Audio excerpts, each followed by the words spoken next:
For all hard rock, heavy metal bands needing worldwide exposure at affordable prices, Online Metal Promo PR is taking bands from the underground to above ground. Visit their official website at onlinemetalpromo.net. onlinemetalpromo.net.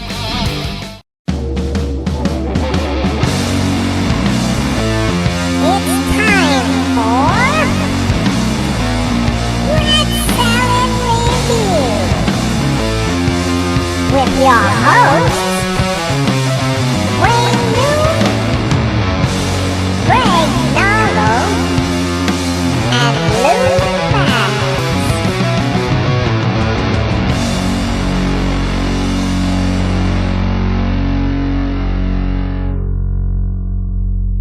All right. Welcome to Rat Salad Review. Today, I'm joined by Cameron Kellenberger. Welcome, Cameron. Yeah, how you doing? Thanks for having me. Doing great. And you are from the band Carbellion. I've never heard of your band before, but you've been around since 2004, right? Yeah, we've been around a little while. Definitely, we kind of been a bit of the underground, right? I mean, Yeah. Mostly independent labels, Right. Done some touring, done some recordings, but definitely our latest recording is kind of taking it up a notch, right? And signing with Eclipse Records and Qumran Records, and kind of a joint deal is kind of like we're new to a lot of people now, which is exciting. Yeah, it's cool. I was going back and listening to some of the older stuff too, and definitely the new album does kick it up a notch, I think. And where did you come up with that name? Because that's a very unusual name. The name Carbellion? Yeah. That's an interesting story. So when we got together, we fought about names. We actually had our 3-song American Heavy Rock demo done before we had a name. We were just back and forth. A lot of the things we came, these band names we came up with and didn't settle on ended up becoming like song names. So Wager Cage, Scarring Card, we threw out Bullfighter was one I suggested. Dirt Track Rodeo was another. And there was a whole bunch of names. And we finally we were wrapping up the demo, and we got into a bit of a tiff in the studio. And my previous band was called Carbon Parlor. Okay. And the rhythm guitar player, the original member, his previous band was called Whiskey Rebellion. And so he's like, let's just put it together and call it Carbellion or something. And the recording engineer, Chris DeJuric, who actually was at the board for our newest record all these years later, right? Right. For the new Weapons of Choice record, he turns around in the chair and he goes, that's the name. That's the name, guys. And it's been great to us because we're the only Carbellion out there being a right. So you could put that in like a Google search engine or anything like that. You're going to find us. It's going to come up. Yep. Yeah, because my band actually, you go type in my band's name and my band comes up, but there's also a book with the same name. So it's like one of those those books that like women read with all the men on the front cover. I'm like, okay. There you go. That's funny. It is. So you guys recorded this album during the pandemic, right?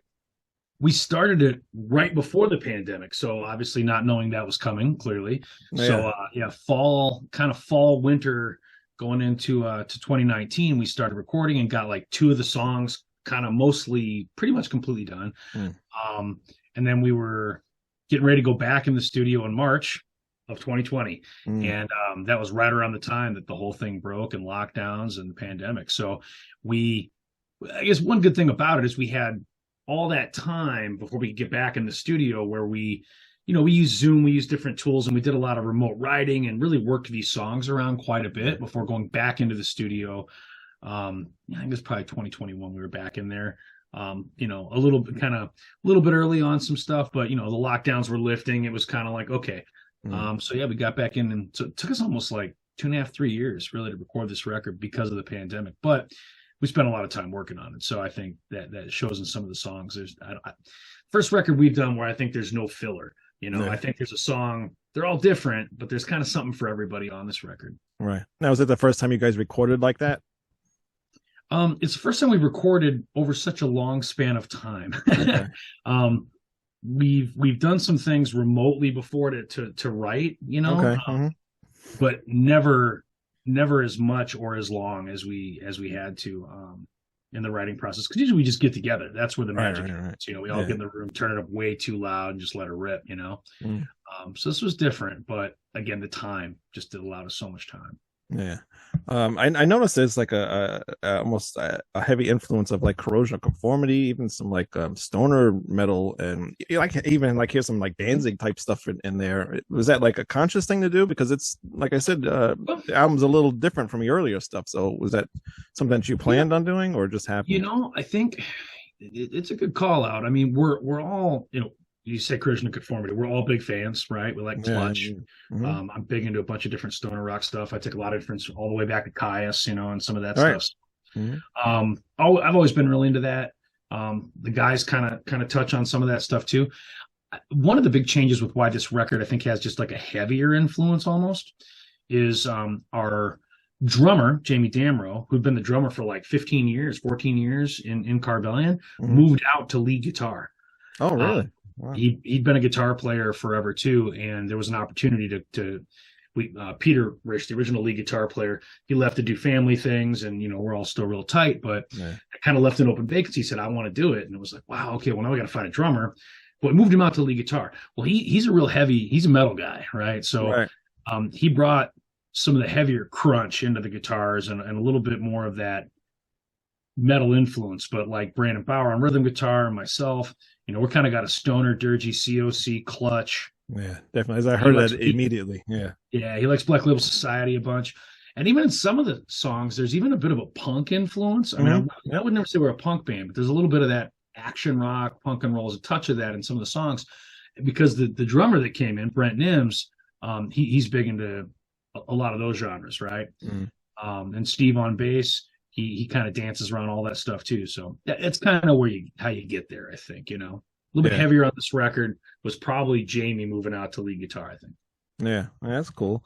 The Weapons of Choice is the name of the album. Is there like a reason for the name of the album to be that? Yeah, well, one of the songs on the record's Weapons of Choice. And, the theme behind that song is just, kind of, we're not a political band by any means, but we'll kind of look at societal things, and I'll write lyrics kind of around the state of the world, right? And kind of what's going on. And I don't write all the songs that way, but I did that one.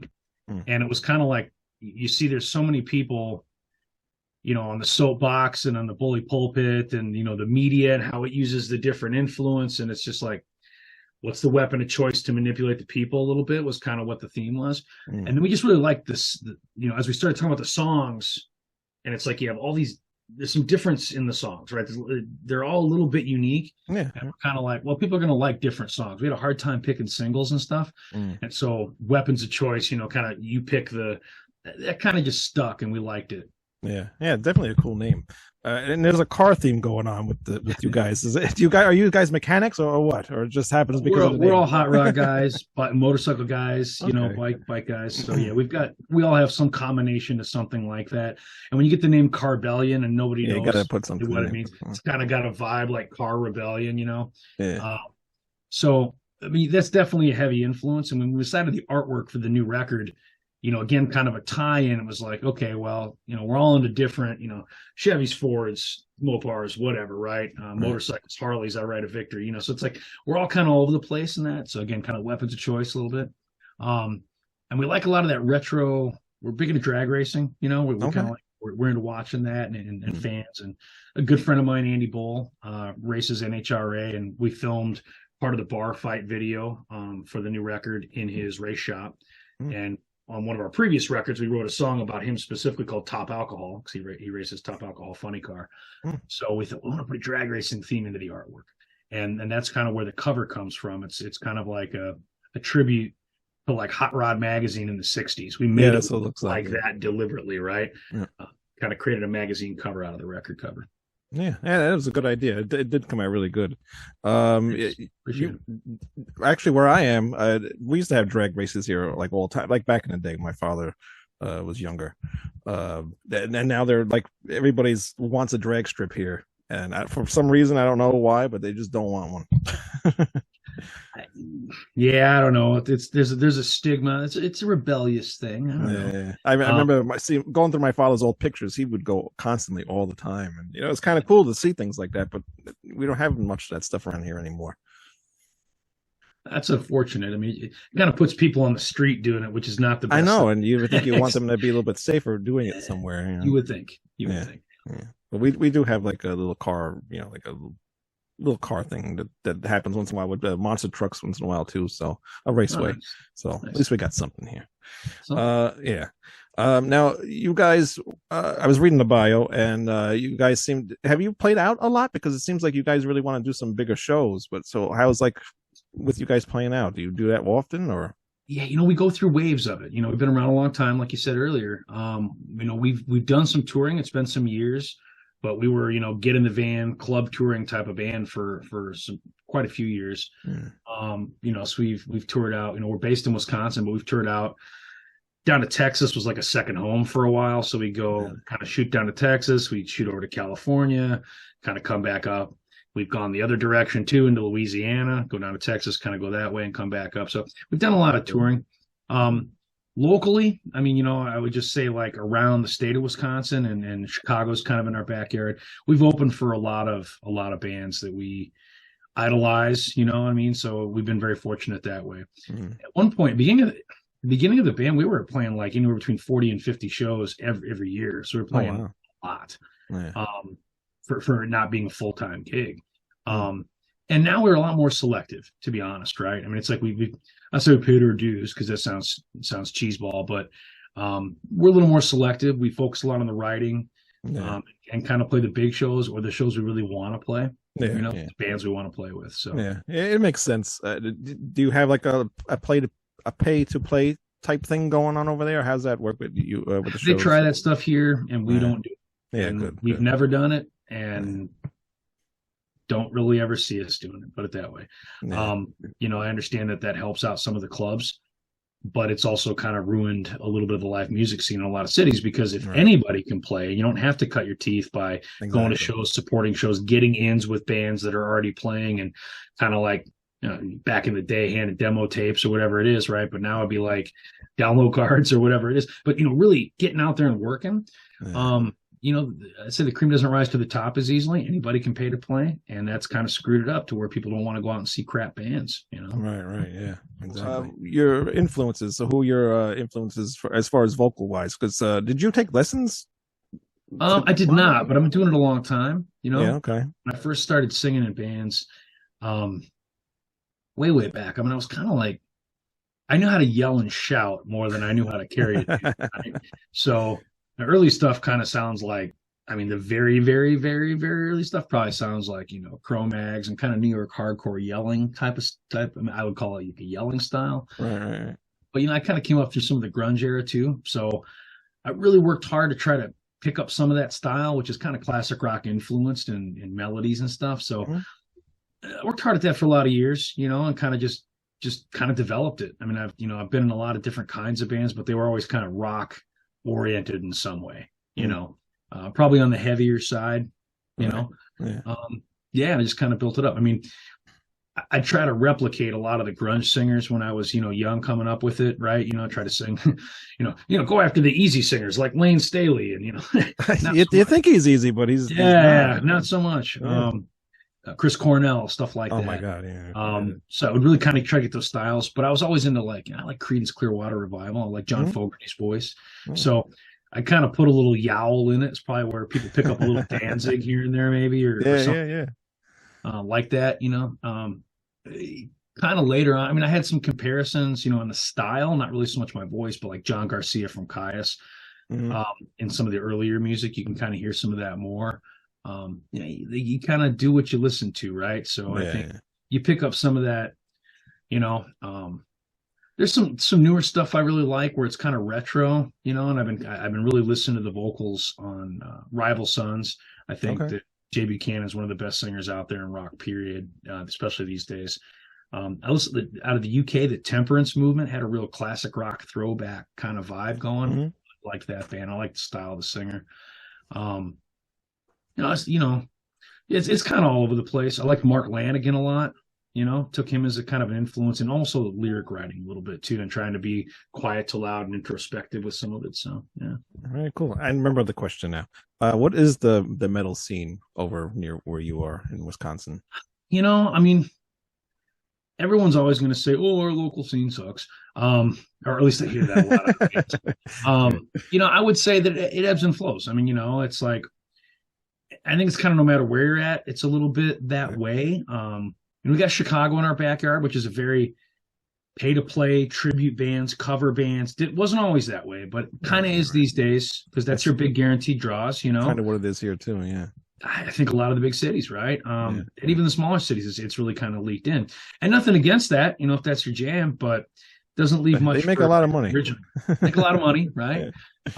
Doesn't leave much space for like original music and original kind of like new thing, right? Try something different.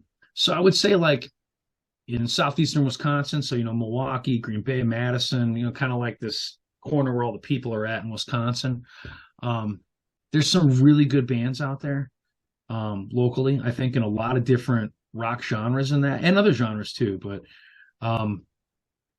the club scene, it goes up and down a little bit. I mean, there's some really strong supporting venues. There always is. Most of them are owned by people from way back that kind of like came up through it and just kind of held on to some credibility with it. Yeah. So I don't think it's great, but but in the pockets where it is really good, it's really good. If that makes sense, right? It's not real widespread. It's not a huge scene, but it's good where it's good. Yeah, cool. So the album Weapon of Choice is out. Where can people go to buy it? Oh man, it's kind of everywhere. On the Qumran Records website, that's a good place to get it. We've got a Bandcamp page. Pretty much, again, if you can spell the word Carbellion and plug it into the internet, you can find the record. And you spell that. How do we spell it? CARBELLION, right? You got it. Like Car Rebellion, take away the RE, right? So spell that. Yeah, but you can actually go online. Best Buy, all the big distributors have it. Barnes and Noble, you can get it on Barnes and Noble online. It's distributed through some independent record stores too. But yeah, we right on our Bandcamp page, we run a pretty good price on it. And from like a streaming perspective, we're on all the major streaming too. So if you listen to music digitally versus like the vinyl we released. I was just going to ask you, did you get the release vinyl? That's cool. Yeah, so the vinyl, so that's kind of the trick with that record deal, right? So the vinyl came out on Qumran Records. So our physical release is Qumran. And that's who's doing the distribution for it. We got it done at Smash Plastic in Chicago, had it made. So it's really slick, man. It's this limited edition gold, looks like metal, looks like melting metal. Oh, really? Okay. I was going, you have it? I think I do, right here somewhere. Yeah. So yeah, you can kind of get a look at this for anybody who can see us podcast style. Oh, very cool. Yeah. I mean, I got a little light reflection. But you see, it's kind of like a melted, like a mercury, right around the center, and all of them are a little bit different. We threw a pretty cool working credential in here. Hold that up so people can see the front cover. Oh yeah, front cover of the record, like it's like a Hot Rod magazine. It's kind of how we did it. In the back, we did kind of like almost like a speed shop advertisement, right? Oh, okay. Yeah. Like in the 60s style. It's hard to see the reflection with the plastic. Yeah. But yeah, like all the songs are like different services offered, and yeah, that's cool. Yeah, I didn't have that in the service technicians is the band. So yeah, it's kind of like that style. And we threw in a couple different things. We got a kind of a slick little sheet here where we, all the lyrics, kind of liner notes on the one side. Yeah. And then we have one of the new main logos for the Carbellion. That's on our t-shirts, can koozies, cool. Things like that. That's nice. My father used to own a car like that too. That's super cool, man. Yeah. We're more like 60s, 70s muscle cars at this point, because these kind of cars are just too hard to come by. Right. But yeah, man. Yeah, my father, he's all into that stuff, and he had a 75 Chevy. He had two of them actually, and he was working on he was working on both of them. He got rid of one, and then he had another one he was keeping. It was like a greenish and a white color, and he had a motorcycle accident, and he was kind of getting hard to move around, so it was hard for him to keep working on the car. So he ended up selling it, and he was watching YouTube one day, and there was a video on there, and it was like some show that shows about all the old cars or whatever, and they were showing his truck. Wow. Yeah, so that's cool. And it went from here to some other state or whatever. It's been all over the place. So it was kind of cool for him to see that. It sucks that he had to get rid of it because now it's worth probably triple what he sold it for. Right. So. That's how these things work. And I could kick him in the ass too. I said, "Why did you sell that?" Right. I wanted that. He didn't even tell me. That's very cool. Yeah. All right. So where can people go to find Carbellion? On Facebook? Website? Facebook, Twitter, Instagram, TikTok, YouTube. That's probably most of the social media we stay up on. We're on the Eclipse Records website. Okay. And Eclipse Records manages all of our digital sides. So Spotify, Apple Music, Pandora, Tidal, Deezer, SoundCloud, Amazon Music, if I didn't say that one, iHeartRadio. We're on all the AMI digital jukeboxes in the bars and restaurants. Oh, really? Wow. All across North America. So very cool thing. Just again, if you can spell it, Carbellion, plug it in the search, and you can play the whole new record, any of the songs on it. So we're kind of all those places on the digital front. Yeah. All right. Very cool. Thank you very much for coming on the show. And I really enjoy the album, actually. I think it's really good. It's like I said, it reminds me of a lot of stuff that I listened to, a lot of the grunge type stuff, and even with the stoner rock stuff. So it's really cool. And I really enjoy, the album a lot. Yeah. I mean, anybody wants to keep up with us, like I said, we're on all the social media sites. We got some pretty big shows in the works. And we're talking about doing some touring again for the first time in a long time. So I think we may even go across the pond over to the UK and Scotland. Oh, really? Oh, cool. Yeah, some opportunities with a couple festivals we're talking to. Here in Wisconsin, we're playing Rock Fest, which is a huge festival, 50, 60,000 people. Oh. Some of the headliners are Pantera, Slipknot, Godsmack, big bands, big rock bands. Ice Cube's playing. Oh, my jeez. Wow. Kind of a different one. What do you think of the Pantera reunion thing? It's like one of those things, the love-hate thing, right? Like, so everybody wanted it for so long, and it was never really going to happen. And then both the with Dimebag and Vinnie Paul passing away, right, and not being with us, it makes it a little tough to call it Pantera. I'm a little bit, but okay, you got Phil Anselmo out there, and you got Rex on the bass, and you get some really good players, filling in. So I watched a little footage in it. I wasn't really sure what I thought about it at first, but I think they got better at it as they more shows. And it sounds pretty good. It's like seeing a really good Pantera tribute band. Yeah, yeah, exactly. It's kind of how I'd equate it. I'm not going to hate on it, but I'm also like, it's not really Pantera. Right. Yeah. Yeah, it's strange. Charlie Benante is one of my favorite drummers, and Zach Wild's awesome himself too. But for sure. I mean, you got great players in there, and that's what I'm saying. Like like I said, it's hard to hate on, but in the same respect, it's hard to call it Pantera a little bit, or think you're seeing the real thing a little bit. Yeah. You think they should have named it something else, like a Pantera song or something? I think they could have called it, Like they could have called it like any of the song titles attribute to Pantera. Yeah. I mean, they could, anything like that. Everybody knows who's in the band. So it's going to do the same thing either way, I suspect that if you call it something different, the same amount of people are coming. Right. So, I don't know. I'm too full with it. Yeah. I don't know. It's a tough one. Yeah, at least they're still playing the songs. That's all that matters. Yeah, and, the stuff, it holds up okay when you go back and throw a record. It's like, oh, there's some nostalgia, and it doesn't sound as heavy as a lot of what's out today, as heavy as it sounded then. Yeah. But the songs, some of those songs are pretty well done, man. I mean, they're well written, good verses, choruses, hooks, big guitar breakdowns, and there's some good shredding on there. I mean, like, and Phil Anselmo, man, as a vocalist, I mean, he kind of I'm not saying he created what he does, but the version of it that he did probably has as much influence since him. Mm-hmm. Yeah, so many heavy genres, people trying to rip off what he was doing and kind of coming up with a flavor of it, Right. Yeah, definitely a pioneer of that. Totally. Yeah, definitely. Yeah. All right, Cameron. Well, thank you very much again for coming on the show. I had a lot of fun. Yeah. And good luck with those tours, and hopefully you get on those, and yeah, good things happen with you guys, because you guys deserve it, definitely. Appreciate it. Thank you very much. Stay in touch. Yep, you too. And everybody go to ratsaladreview.com, and if you're watching us on YouTube, please hit subscribe, and we'll see you next week. Bye-bye.